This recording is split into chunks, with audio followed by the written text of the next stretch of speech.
才能扩大我们的这个收藏群体，让更多的人走进我们这个收藏圈子里面，也避免我们这个收藏走到一个曲高和寡的那么一个不好的境地吧。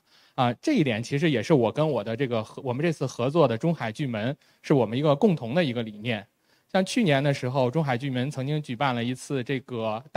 同志大婚瓷的展览，然后里面有些展品呢，在我们的嘉德四季拍卖，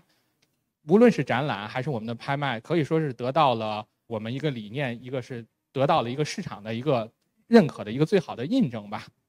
这是我的一点感受。然后呢，就是首先，那最后还要说很多个感谢吧。首先呢是要感谢给我们提供藏品的这些我们的送展的这些藏家们。这是基于他们对我们的信任，然后把他们的藏品可以说是倾囊相借，这是一个。然后还要呢感谢我们配合我们的公司同事和我们的领导的支持，还有当然最要感谢的还有我们的中海巨门的团队，他们以及我们的策展人，他们在展览的策展、布置以及出版方面都贡献了巨大的力量。最后还要感谢我们今天来光临我们开幕式的各位朋友。也希望我们这次展览给大家带来一些收获和享受吧，谢谢大家。好，那谢谢刘洋总。接下来我们有请收藏家王刚先生为我们致辞。清宣宗哎，终于摘下口罩了。哎，这个，说句可能策展方不太高兴的话啊，其实我来这儿。与其说是来看展览，不如说想重新迈进嘉德这个艺术中心这大厦，不如说想看一看这些老朋友们。经过前2个月，大家都知道，咱还都健在，都乐乐呵呵的，健健康康的，这是最重要的。那反过来，我们得想，我们为什么到这儿了呢？还是因为这个展览，是不是？如果是前一个目的，真的是，哎呀，好久没见了。这大概是杨康之后，我第一次参加一个这样大家公众参加一个活动，但是走了这一圈俩字儿，惊艳。没想到，真的，要说起对道光瓷器的认识吧，可能我刚才跟张志先生还在那聊呢。那是最早可以追溯到什么时候呢？2008年，从上海我飞太原，当时飞机前面就仨人，我一个，还有南京的，后来在上海，咱们也收藏家苏先生，还有一位高个子那个，还有后来背着大包小裹上来了，张宗宪先生。那年都已经80多了，从来就自个儿连个助理拎包都没有来了。我们去干嘛？就到山西看一个馆展。我就记得在那个大厅的一面墙上，全是道光御窑瓷器，是五台山人的收藏，这是08年呢。还有人这么集中的收藏这么多道光瓷器又过了3年，就到了咱们2011年的嘉德的春拍，哇！那一次不用我多说，凡是了解的都知道，拍得好吧？后来还有点余波，在余波的时候，我买了2件或者是2对还不错，现在还藏着呢，2只蝈蝈的画的，哎呦，生龙。就让我想到齐白石的那个画就那个接地气那种感觉，那么再往后，就这次，当然这次呢，对于清晚期，就嘉道以后的认识呢，又不得不提到大义，提到杨欧那儿，对那儿，这晚清的瓷器当集中起来以后，我也看到了，原来它这么美所以说要有时间，别着急，慢慢认识。那么这次展览也是进去以后虽然已经过去曾经有那么2、3次小高潮、大高潮，但是多少呢，已经对这有点淡漠了。但是刚才转了这一圈，有几件东西，哎呦我天哪！你比如说看见那对儿大号的花神杯似的，啊，那2只，听说就前几年卖出来的，我怎么没发现呢？这么好的东西到人手里了，这是实话，真的。还有那扇碗，这是我头一回，我们都收藏过。20多万一对的时候，都是20年前啊，都收藏过，啊，没大在意。当他们集中在一起的时候，我才知道它的意义和意思。8个时令，要怎么着？而且我当时觉得他们很注意卫生，很注意防疫。为什么？你看它大部分的里边都是青花，啊，热汤热水的不怕，啊，它外边弄得绚丽多彩，里边还是釉下青花，很讲究的，啊，哎呀，今天没白来，啊，不多说了，别耽误大伙看展览。再一次祝大家幸福快乐。谢谢王刚先生的致辞。接下来有请嘉趣雅集执行理事张志先生致辞。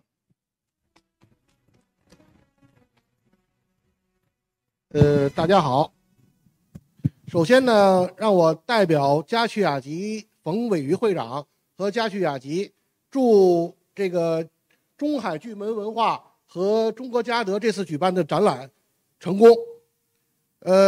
说起这个中国嘉德呢，我是非常有感触的，因为我买的第一件官窑就是在嘉德的拍场里边。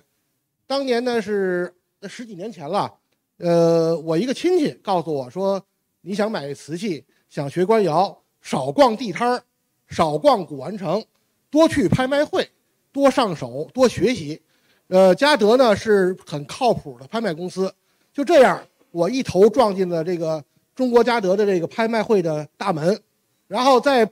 拍卖会上买的第一件官窑就是在中国嘉德。巧了，就是这个买的第一件官窑呢，还是道光官窑。那后来这件道光官窑呢，后来我当时看那个包装啊，是广东新会霍氏的旧藏，就是著名的香港收藏家霍宗杰先生的旧藏。过几年之后，时间不长，就在王刚先生讲的那个2011年，这个嘉德办那个慎德明道专场那个时期，我同时那件就释出了，很短的时间就给我带来了经济上的收益。这个有时候其实收藏不忌讳谈钱，有时候这个你在经济上的收获会促进你收藏的信心。另外，我觉得道光的官窑呢是很有研究和学术价值的。为什么这么说呢？因为道光时期是中国近代史的开端，因为道光时期发生了我们中国人都铭记在心的鸦片战争，从那个时候中国社会进入到了近现代社会。那么道光瓷器呢，也从它里边，我们看它官窑里边也看到有精粗2种，精的一些基本上都是在道光前期鸦片战争之前的，就是道光20年之前的产品，御窑的产品。所以说道光官窑，我认为是学习清代官窑瓷器鉴藏的一个转折期。因为明清瓷器，我们把这个明末清初这个时期看作是这个转折期嘛，啊，这个时期是一个承上启下的时期。那么清代官窑，我认为道光官窑的御窑烧制，它体现了这个承上启下的转折期。我们学会了道光官窑，那么上可以看清3代，下可以就是晚清的这些同光的瓷器，我们就不在话下了。所以说，从我个人的体会来讲，买瓷器，嘉德最靠谱；学瓷器，学清代官窑瓷器，从道光开始最靠谱。谢谢大家。谢谢张志先生。接下来有请中海巨门文化策展人奚文俊先生致辞。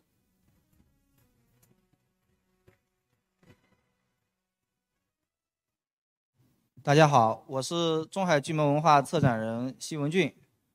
这一次呢非常荣幸，就是适逢嘉德30周年，我们在这儿举办了这个圣修思咏清代道光御窑瓷器展。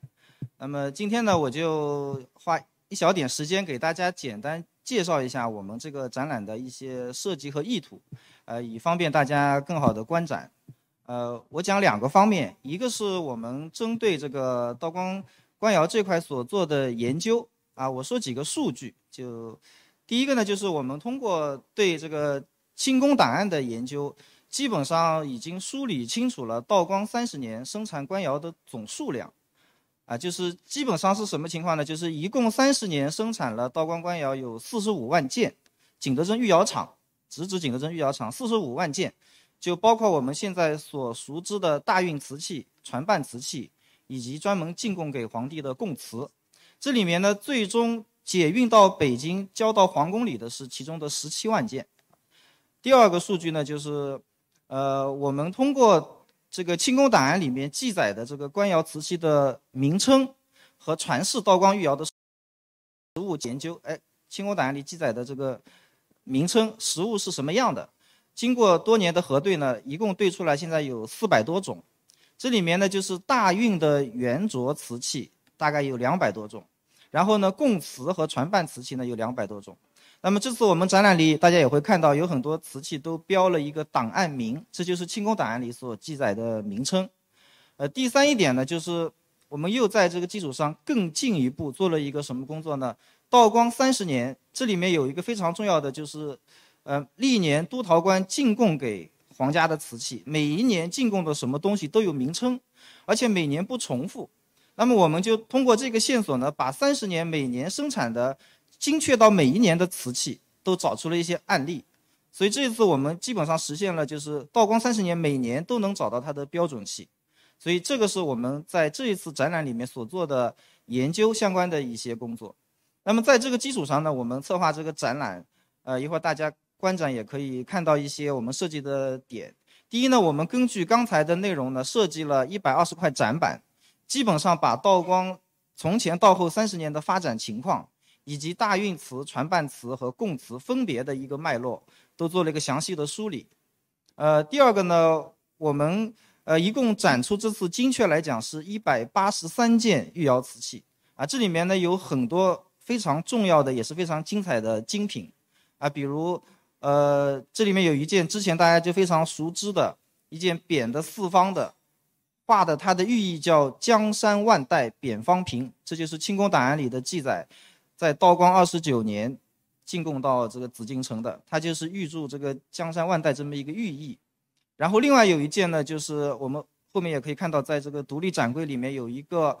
皇帝洋彩9龙纹的斗啊，它的龙纹呢是分5层绘制的。其实它就寓意了95至尊，这个是礼器里面的最高级的一件。然后另外就是王刚老师刚才讲的这个节令扇碗，确实这个节令扇碗其实以前在世界各大博物馆都有展出，但是呢，真正发现它是8件成套，并且成套把它公开发表出来的，还是在2018年。所以呢，这次嘉德这个展览应该是首次把这个8个成套呈现在大家面前，而且我们是2套。吃一套用一套，就是一套看里面，一套看外面。因为刚才王刚老师讲，里面是青花，外面是洋彩，不单是讲究卫生，而且它的设计非常有新意，里外全是跟这个节令所对应的图案啊，所以一会儿大家可以非常近的看到这些东西的特点。然后第3个呢，我们还在这个展览研究中间发现有一个非常重要的贡瓷。我们知道鸦片战争是道光19年，3月到4月期间，我们这次刚好有2件皇帝红龙的这个盘子，它进贡到紫禁城的时间就是4月初1，道光19年4月初1，刚刚是在虎门销烟的这个过程中间。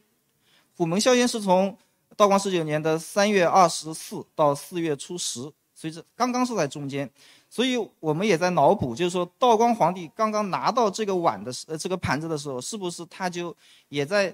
遥想着这个虎门销烟的情况，在心里在想着这个虎门销烟的成功。所以我们专门把这一个盘子呢做了一个触摸区，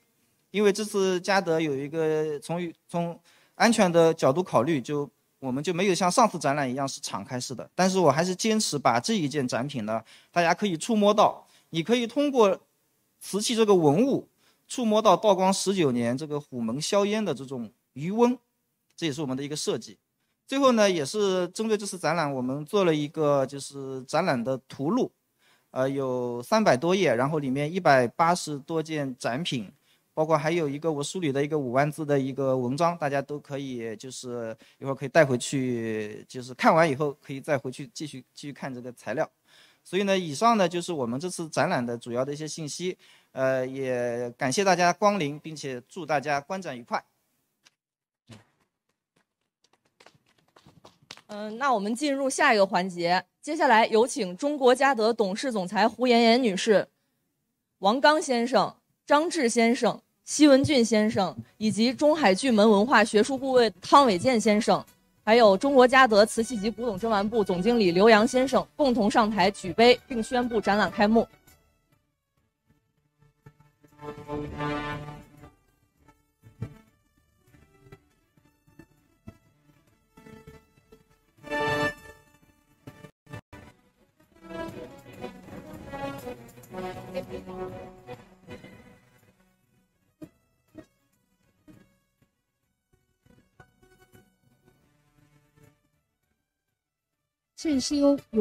郑修思咏千代道光玉窑瓷器展现在开幕。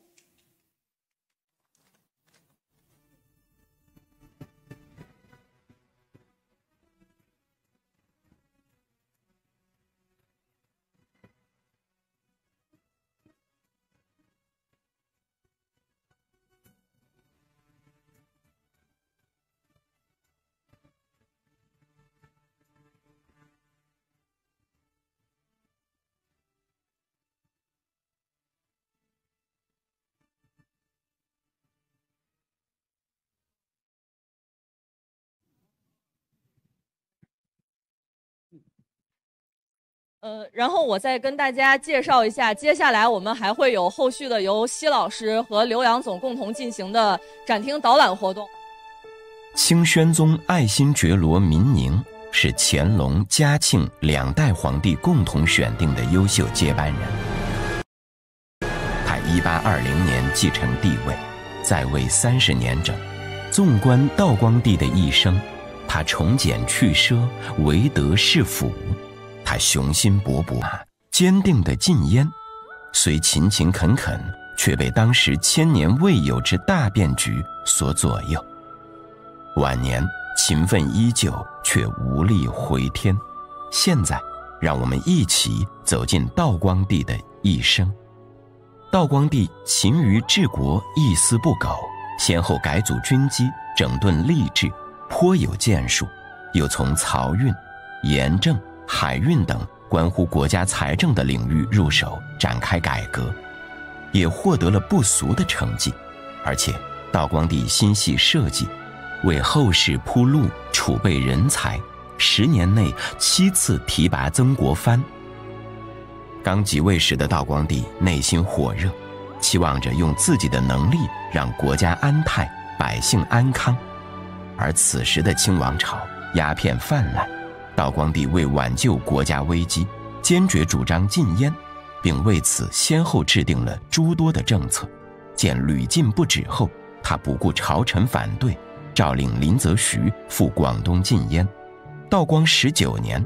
虎门销烟是清政府与英国鸦片侵略进行斗争的顶点，是全国禁烟运动的重大成就。虽然鸦片战争的最终结果仍是失败，国家陷入混乱，但道光帝内心仍然希望国家和平安宁。道光中后期的瓷器上安定祥和的纹样，便是道光帝内心的写照。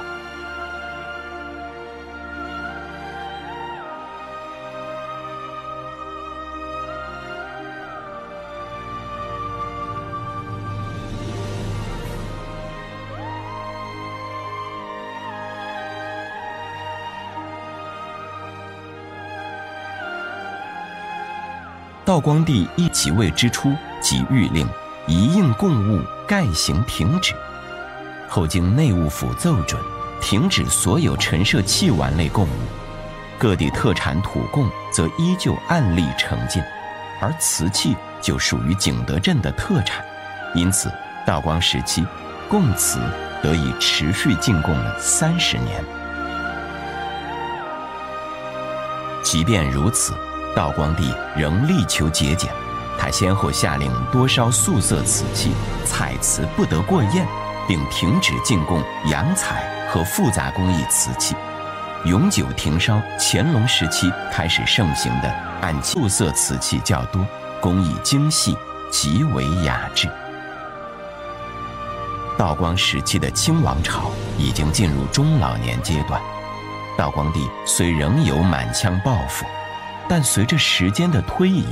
已知自己无力回天的道光帝将心中美好的期盼寄托于瓷器之上。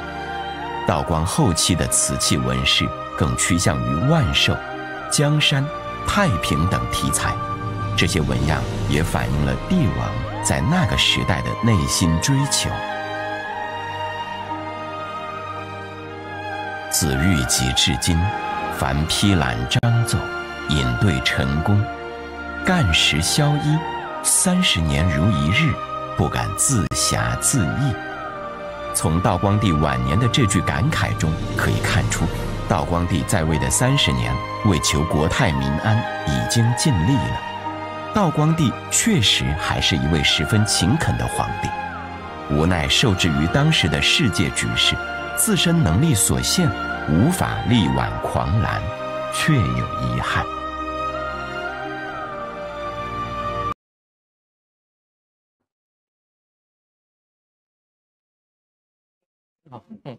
大家好，欢迎大家来到在意的平台。我和习文俊老师一起为大家做我们慎修思咏道光御瓷的这个展览的导览啊。这个展览其实是我们中国嘉德和中海俊门文化，我们历时应该一年多的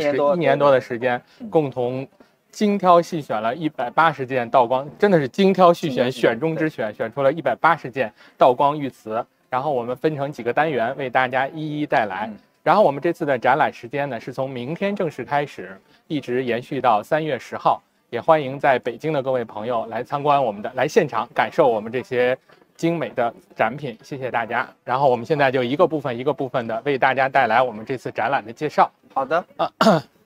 前面有一个我们的简单的一个序言。前面有一个简单的，大家可以往这边看一下。我们这边的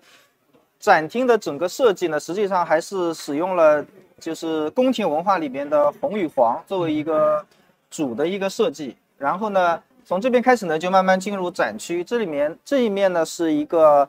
前沿介绍和导览的一个区域，这个是我们刘总的一个序。然后这边是就是我策展的一些想法，你的一个感想吧。对，因为在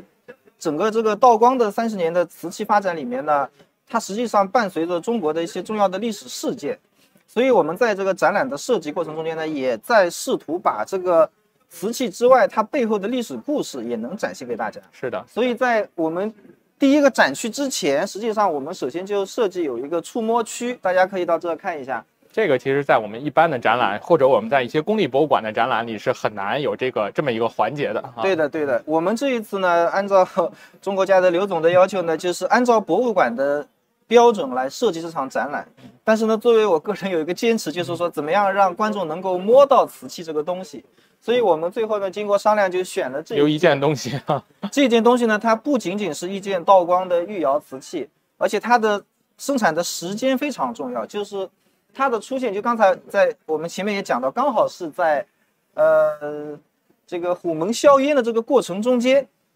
它是在道光19年的端阳节之前进贡到紫禁城里面啊，它是这样的一个特殊的时间点，也就是说这件东西是正在虎门销烟发生的过程中间，道光皇帝看到它的，就跟我们现在能够触摸到它一样。所以呢，我们通过触摸这一件瓷器，其实您就可以回望到道光时候，道光19年虎门销烟的那个时候啊，所以这个是我们这里面的第一个设计的点，这样的一个设计。下面呢，就带大家就是看我们的5个展区啊，5个展区呢，我们分为5章啊。第一章就是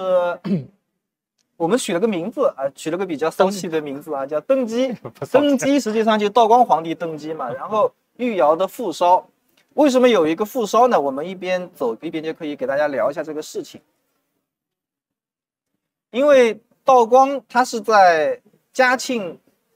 就去世的那一年就已经成皇帝了，但是道光的纪元实际上是从下一年开始，下一年开始。但是在嘉庆的时候呢，因为嘉庆也是一个非常节俭的皇帝，他就把这个御窑就是普通大运瓷器停烧了，烧的数量也很少。对，那么等到道光登基以后呢，其实面临一个问题，第一个就是宫里的瓷器不够用了。第二个呢，就是他要换新皇帝的款，对，所以这个时候他就要求御窑复烧，所以呢，我们就登基御窑的复烧这么来的。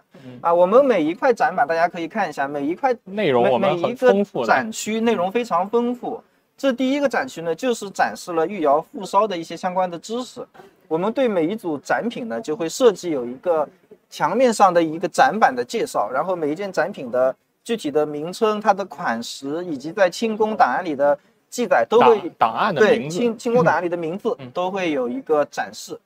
那么这里面其实每一件器物都很值得大家看，但是今天我们只能挑重点给大家简单的做一个，我觉得重点推荐。咱们这个展板里，我觉得最重要的内容就是这个档案名，这个是之前的展览里没有把这个之前的展览里没有把这个事情把它梳理得很清楚的，这是我觉得。如果你也这么认为，那太好了。